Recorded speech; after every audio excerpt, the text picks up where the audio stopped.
সেই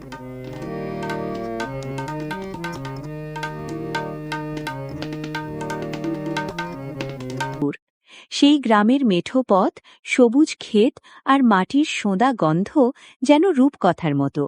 কিন্তু এই সুন্দর গ্রামের একটাই অভিশাপ, গ্রামের লোভী আর ধূর্ত জমিদার গোকুল ঘোষাল। সে গ্রামের গরিব সরল চাষিদের নিজের ফাঁদে ফেলে তাদের সব ফসল লুটে নিত। নে নে নে মদন, ধানের বস্তাগুলো গাড়িতে তোল, আর ওই কুটোগুলো ওদের জন্য রেখে যা। এমনটি করবেননি কর্তা, দোহাই আপনার। বউ ছেলে মেয়ে নিয়ে যে না খেতে পেয়ে মারা যাব।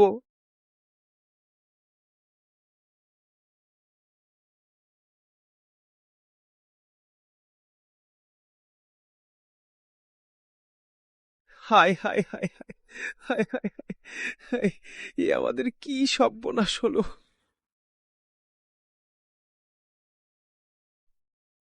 বুঝলি মদন, এই গ্রামের চাষাগুলো হচ্ছে আস্ত বলদ। এদের ঘাড়ে জোয়াল না চাপালে এরা সোনা ফলাতে চায় না। আর সেই সোনার ভাগ যদি আমি না পাই, তবে আমার এই জমিদারি বৃথা। একদম খাঁটি কথা বলেছেন হুজুর। আপনার বুদ্ধির কাছে তো শেয়ালও হার মানবে। এই চাষাগুলো দিন রাত মাটি খুঁড়বে, আর আমরা বসে বসে রাজভোগ খাবো। আমি ভাবছি এবার জমির ভাড়ায় এক নতুন খেলা খেলব। এমন শর্ত দেব যাতে ফসলও আমার গোদামে ওঠে, আর চাষারাও আমার পায়ের কাছে পড়ে থাকে। তুই শুধু লোক জোগাড় কর। ওদিকে গ্রামের সবচেয়ে গরিব কিন্তু পরিশ্রমী চাষি সনাতন। নিজের বলতে তার ১ ছটাক জমিও নেই। বাড়িতে তার একমাত্র সম্বল তার মেয়ে মালতী। বাবা, আজও তাড়াতাড়ি ফিরে এলে? কি করব মা, আজ সারা গ্রাম ঘুরলাম, কেউ কাজে নিল না রে মা। সে কি বাবা, আজও কোথাও কাজ পেলে না? না রে, মধুমণ্ডলের জমিতে গেলাম, ওরা বলল লোক নেওয়া হয়ে গেছে।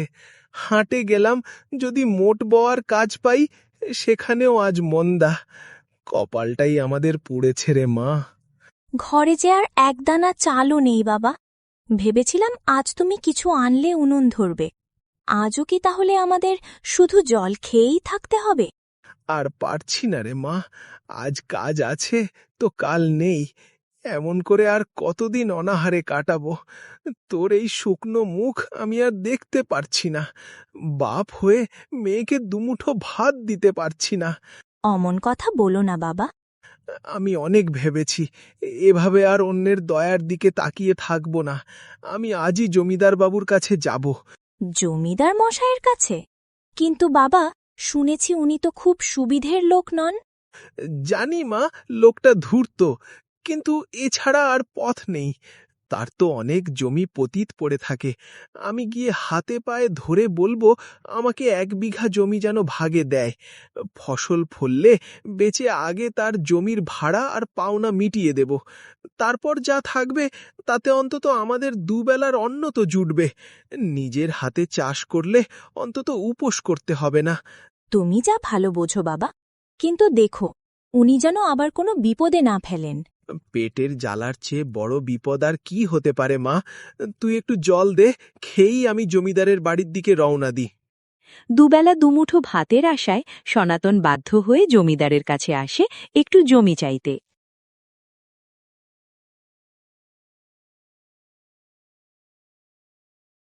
হুজুর, ঘরে এক দানা চাল নেই। আপনি যদি দয়ামায়া করে ১ বিঘা জমি চাষ করতে দিতেন, তবে বড্ড উপকার হতো। আমি দিন রাত এক করে খাটব হুজুর। জমি তো আমি দেব রে সনাতন, তবে আমার কিন্তু একটা শর্ত আছে। কি শর্ত হুজুর? সবাই তো অর্ধেক অর্ধেক ভাগ নেয়, আমি কিন্তু সেসবে নেই। আমার শর্তটা কিন্তু অন্য রকম। আপনি যা বলবেন তাই হুজুর, আমি সব শর্ত মানতে রাজি। আপনি শুধু কাজ করার সুযোগটুকু দিন। হুজুর তোদের জন্যেই তো দিনরাত ভাবেন রে সনাতন। শোন তবে সত্যটা, তুই হুজুরের জমিতে যা খুশি চাষ কর, কিন্তু ফসল ওঠার পর পাল্লায় মেপে ফসলের যে অংশটা ওজনে সবচেয়ে ভারী হবে সেটা হবে হুজুরের, আর যে অংশটা হালকা সেটা তুই নিবি, বুঝলি? সনাতন ছিল সাদাসিধে মানুষ, জমিদারের শয়তানি সে বুঝতে পারে না। আমি রাজি হুজুর, ভারী অংশ আপনি নেবেন, হালকা অংশ আমি নেব। ঠিক আছে, তাহলে হুজুরের ওই পশ্চিম দিকটা জমি তোর। যা, ফলন কিন্তু ভালো চাই, মনে রাখিস। জি আজ্ঞে হুজুর।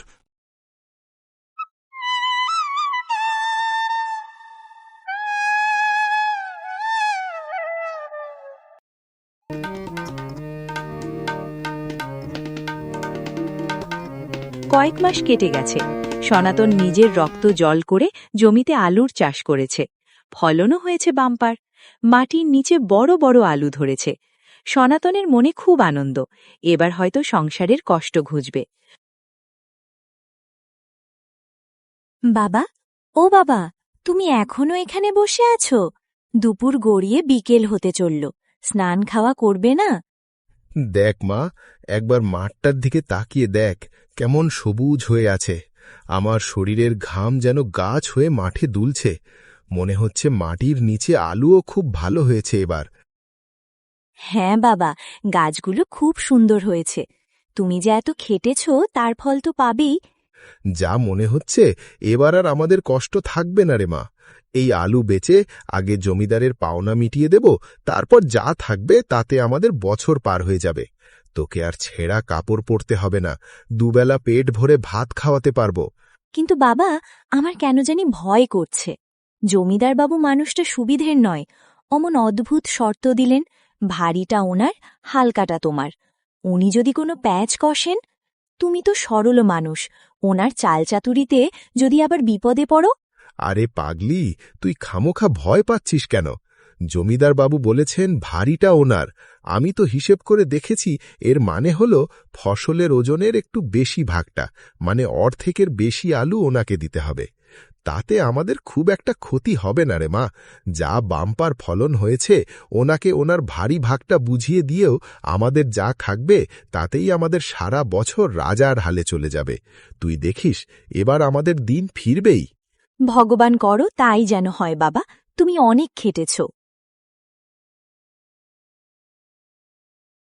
ফসল ভাগ করার দিন গোকুল ঘোষাল আর মদন একটা বড় দাড়িপাল্লা নিয়ে মাঠে হাজির হল। কইরে সনাতন, আন্তর ফসল এবার মাপা হোক। মদন আগে আগে গিয়ে দাড়িপাল্লার একদিকে তোলে আলু আর আরেকদিকে তোলে শুধু আলুর গাছ। হুজুর, এই দেখেন, আলুর ওজন তো পাথরের মতো ভারী, আর এই আলুর গাছগুলো তো একদম ফুরফুরে হালকা। শর্ত মনে আছে তোরে সনাতন? ভারী অংশটা কিন্তু আমার, তাই এই সব আলু আজই আমার গোদামে যাবে, আর তুই এই হালকা গাছপালাগুলো বাড়ি নিয়ে যা। এ আপনি কি বলছেন? সারা বছর হাড় ভাঙা খাটুনি খাটলাম আমি, আর আপনি সব আলু নিয়ে যাবেন? এই শুকনো আলুর গাছগুলো দিয়ে আমি কি করব? এ তো কেউ কিনবে না, আমি খাবো কি? হুজুরের সাথে মুখে মুখে তক্ক করিস নে। সত্য তো সত্যই, জমি দেওয়ার আগেই আমরা বলে নিয়েছিলাম যে ভারীটা হুজুরের। যা, এবার এগুলো নিয়ে বাড়ি যা। হায় হায় হায় হায়, এ আমার কি সর্বনাশ হলো! সনাতন আলুর গাছগুলো নিয়ে চোখের জল মুছতে মুছতে বাড়ি ফিরল। মালতী বাবাকে দেখে তো অবাক। বাবা, তুমি এই গাছগুলো কেন এনেছ? আমাদের ভাগের আলু কোথায়? আলু আলু হার আমাদের কপালে নেই রে মা। ওই ধূর্ত জমিদার আর তার চামচা মদন, ওরা আমার সরলতার সুযোগ নিয়ে আমাকে পথে বসিয়ে দিয়ে গেল। আমি বড্ড বোকা রে মা, আমি ওদের শয়তানি বুদ্ধি ধরতে পারিনি। তুমি শান্ত হও বাবা, কি হয়েছে আমাকে খুলে বলো তো। ওরা কি করেছে? জমি নেওয়ার সময় উনি শর্ত দিয়েছিলেন, মনে আছে? যে ফসলের ভারী অংশ ওনার আর হালকা অংশ আমার। হ্যাঁ, সে তো আমি জানি। তুমি তো রাজিও হয়েছিলে। আমি তো মুখ্য মানুষ মা, আমি সরল মনে ভেবেছিলাম ভারী মানে হয়তো ফসলের ওজনের বেশি ভাগটা, মানে অর্ধেকের বেশি আলু উনি নেবেন। আমি ভেবেছিলাম জমিদার মানুষ, বেশিটাই তো নেবেন। কিন্তু আজ মাঠে যখন ফসল ভাগ হলো তখন বুঝলাম ওরা কত বড় ফন্দি এঁটে বসেছিল। কি করলো ওরা মাঠে? মদন একটা বিশাল দাড়ি পাল্লা নিয়ে হাজির হলো। পাল্লার একদিকে রাখলো সব আলু, আর অন্যদিকে চাপালো এই উপড়ে ফেলা আলুর গাছ আর লতা পাতা। তুই তো জানিস মা, মাটির তলার আলু পাথরের মতো ভারী হয়, আর এই শুকনো গাছগুলো পাখির পালকের মতো হালকা। তারপর আর কি, পাল্লা তো আলুর ভারে ওদিকেই ঝুঁকে পড়ল। জমিদার বাবু বললেন, আলু ভারী তাই সব আলু আমার, আর গাছ হালকা তাই সব গাছ তোর। আমার চোখের সামনে দিয়ে গাড়ি বোঝাই করে সব সোনার ফসল ওরা নিয়ে গেল রে মা, আর আমার কপালে ছুঁড়ে দিয়ে গেল এই শুকনো আলুর গাছ। মানুষ এত নিচু হতে পারে? গরিব মানুষকে এইভাবে ঠকালো? সারা বছর আমি রোদ বৃষ্টি মাথায় করে রক্ত জল করা পরিশ্রম করলাম, ঘাম ঝরালাম, আর শেষে আমার কপালে জুটল শুধু এই শুকনো আলুর গাছ। এখন আমি তোকে কি খেতে দেব মা? মহাজনের ঋণ শোধ করব কি দিয়ে? আমাদের যে না খেয়ে মরতে হবে রে মা।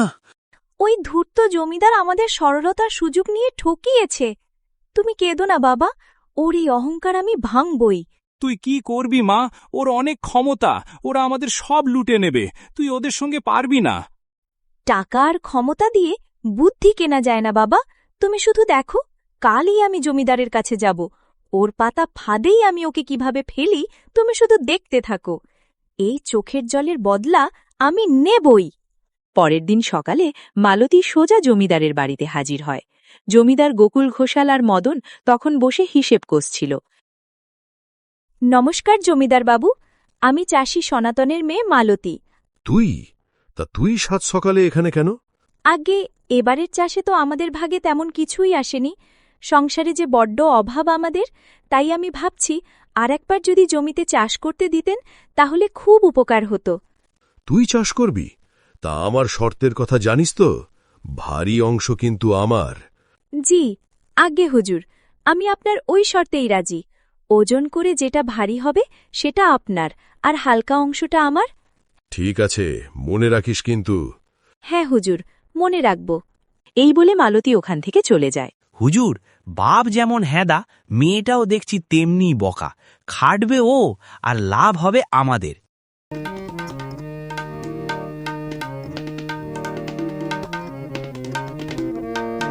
পরদিন সকাল থেকেই মালতী ওর বাবাকে নিয়ে মাঠে কাজে লেগে পড়ে।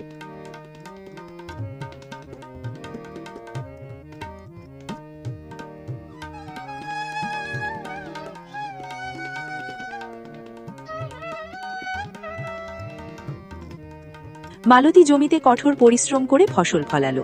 সময় গড়িয়ে গেল, ফসল কাটার সময় হলো। জমিদার আর মদন দাড়িপাল্লা নিয়ে হাসি মুখে মাঠে এলো তাদের ভাগ নিতে। কিরে মালতী, শুরু কর মাপা। এবার দেখি তোর কপালে কি জোটে। এই দেখুন হুজুর, পাল্লার একদিকে এই সাদা নরম তুলো, আর অন্যদিকে তুলোর গাছগুলো চাপিয়েছি। মদন খুড়ো, তুমিই মেপে বলো কোনটা ভারী। হুজুর, গাছগুলোই তো ভারী, পাল্লা তো গাছের দিকেই ঝুঁকে আছে। হ্যাঁ, আপনার শর্ত অনুযায়ী ভারী জিনিস আপনার। আর দেরি করবেন না মদন খুড়ো, এগুলো আপনাদের গাড়িতে তুলুন। এই মেয়ে, তুই আমাকে শুকনো কাঠ গছিয়ে দিচ্ছিস? হুজুর, এটাই তো শর্ত ছিল। বাবা তো আগেরবার আলুর গাছগুলো নিয়েছিল, কারণ সেগুলো আলুর থেকে হালকা ছিল। এবারও হালকাগুলোই আমি নিলাম। হুজুর, এই মেয়ে তো আমাদের নিজের সত্ত্বেই ফাঁসিয়ে দিল। এই শুকনো গাছগুলো নিয়ে করব কি? ফেলোগুলো। সুযোগ পেলে একে উচিত শিক্ষা দেব। যাবে কোথায়? সেই আমার কাছেই আসতে হবে জমি চইতে। চল বাড়িতে। কিরে মা মালতী, আমি কি শুনছি? আমাদের জমিদার বাবু নাকি এখন টাকার বদলে ডালপালা গুনছেন। ও মা, সে কি কথা দাদু? আরে সারা গাঁয়ের লোক তো তাই বলা বলি করছে। শুনলাম তুই নাকি ওনাকে এক গাড়ি শুকনো ডালপালা গুছিয়ে দিয়েছিস। আমি কি করব দাদু? উনি তো শর্ত দিয়েছিলেন ফসলের ভারী অংশটা ওনার চাই। তা আপনি বলুন, ওই হালকা ফুরফুরে তুলোর চেয়ে তুলো গাছ তো ওজনে ভারীই হবে, তাই না? আমি তো ওনার শর্তই মেনেছি। ওনার পাওনা ভারী জিনিস ওনাকে বুঝিয়ে দিয়েছি। ওই শিয়ালটাকে তুই শেষমেশ ঘোল খাওয়ালি? বাঘের ঘরে ঘোগের বাসা একেই বলে। জমিদার ভেবেছিল ওজনে জিতবে, এখন বুঝুক ঠেলা। ওরা বাবার সরলতার সুযোগ নিয়ে বাবাকে ঠকিয়েছিল দাদু, তাই একটু বুদ্ধি খাটিয়ে ওনাকে ওনার নিজের ওষুধেই কাত করেছি। বেশ করেছিস, খুব ভালো করেছিস। তোর বুদ্ধির তারিফ করতেই হয়।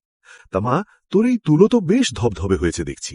দে দেখি, তোর বুড়োমার জন্য তোষকের তুলো লাগবে। আমাকে ভালো দেখে 3 কেজি ওজন করে দে তো দেখি। মালতী সেই তুলো বিক্রি করে বেশ ভালো টাকা পেল। সনাতনের সংসারে হাসি ফুটল। পরের মরশুমে মালতী আবার জমিদারের কাছে গেল জমি চাইতে। জমিদার মনে মনে ভাবলেন এবার মালতীকে উচিত শিক্ষা দেবেন। জমিদার মশাই, এবারও আমি আপনার জমিতে চাষ করব বলে এসেছি। শোন মেয়ে, অনেক চালাকি হয়েছে, এবার শর্ত পাল্টাবে। তুই আমাকে বোকা পেয়েছিস। এবার থেকে ফসলের সবচেয়ে হালকা জিনিসটা নেব আমি, আর ভারী জিনিসটা নিবি তুই। এবার দেখি তুই কিভাবে বাঁচিস। আপনার হুকুম শিরোধার্য হুজুর। হালকা আপনার, ভারী আমার। মালতী এবার জমিতে তরমুজের চাষ করল। দিন রাত জল দিয়ে আর যত্ন করে সে তরমুজ ফলালো। মাঠ ভরে গেল সবুজ আর বিশাল বিশাল সাইজের বড় রসালো তরমুজে। ফসল পাকার পর জমিদার আর মদন মাঠে এলেন। বিশাল বিশাল তরমুজ দেখে জমিদারের জিভে জল চলে এসেছে। তিনি ভাবলেন এবার তো তরমুজগুলো তিনিই পাবেন। বাহ বাহ, তরমুজ ফলন তো বেশ জমেছে দেখছি। বেশ জমিয়ে খাওয়া যাবে। মদন, তরমুজগুলো তোল গাড়িতে। একটু দাঁড়ান হুজুর, পাল্লায় তুলে দেখুন। আপনার শর্ত ছিল আপনি হালকাটা নেবেন। না, এটা হতে পারে না। আমি এই ঘাস পাতা দিয়ে কি করব? হুজুর, এ মেয়ে তো দেখছি বড্ড চালাক। এবারও ও আমাদের বোকা বানালো। ভারী তরমুজগুলো ও নিয়ে যাবে, আর আমাদের কপালে জুটবে ওই শুকনো লতা পাতা। আমি আবার কি করলাম মদন খুড়ো? আমি তো শুধু আপনাদের শর্তই মেনেছি। পরপর দুবার হেরে গিয়ে গোকুল ঘোষাল অপমানে মরিয়া হয়ে উঠলেন। মদনও রেগে অস্থির। এবার তারা ঠিক করল এমন শর্ত দেবে যাতে মালতী কোনোভাবেই চালাকি করতে না পারে। মালতীকে ডেকে পাঠানো হল। এবার আর ভারী হালকা নয়, এবার সোজা কথা। শর্ত হল গাছে যা ফল ধরবে সেটা আমার, আর বাকি গাছ পাতা ডালপালা তোর। এবার দেখি তুই কিভাবে আমাকে ঠকাস। একদম ঠিক। এবার আর পাল্লার হিসেবে যাবই না। ফল আমাদের, গাছ তোর, ব্যাস। ঠিক আছে হুজুর, আমি রাজি। মাস কয়েক কেটে গেল। মালতী আর সনাতনের হাড় ভাঙা পরিশ্রমে মাঠ ভরে গেল এক অদ্ভুত ফসলে। ফসল তো ভালোই হয়েছে রে মা, পুরো মাঠ একেবারে সবুজে ভরে গেছে দেখে এলাম। কিন্তু আমার বুকের ভেতরটা বড্ড কাঁপছে রে। কেন বাবা, ভয়ের কি আছে? আমরা তো দিন রাত এক করে খেটেছি। ফসলও তো খুব সুন্দর হয়েছে। ভয় ওই জমিদার গোকুল ঘোষালকে নিয়ে রে মা। দুবার তোর কাছে ঠকে গিয়ে লোকটা নিশ্চয়ই এবার ফোঁস করে উঠবে। এবার না জানি কি বিপদ ডেকে আনে। শর্তটাও তো এবার ভারী অদ্ভুত দিয়েছে, শুধু ফলের ভাগ নেবে। তুমি একদম ভেবো না বাবা। ওই ধূর্ত জমিদার আর ওর ওই চামচা মদনকে আমি এমন দাওয়াই দিয়েছি, এবার ওরা বুঝবে গরিবের পেটে লাথি মারলে কেমন লাগে। তুমি শুধু দেখো ওরা মাঠে এলে কেমন মজাটা হয়।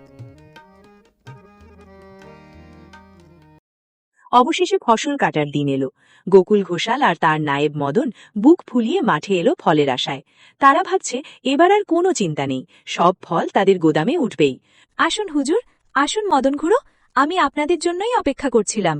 ওদিকে মাঠের দিকে তাকিয়ে গোকুল ঘোষালের চোখ হল চড়ক গাছ।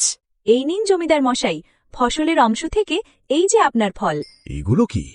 এগুলো তো ছোট ছোট সর্ষের দানার মতো। এ কি ফল? এগুলোই পাটের ফল হুজুর।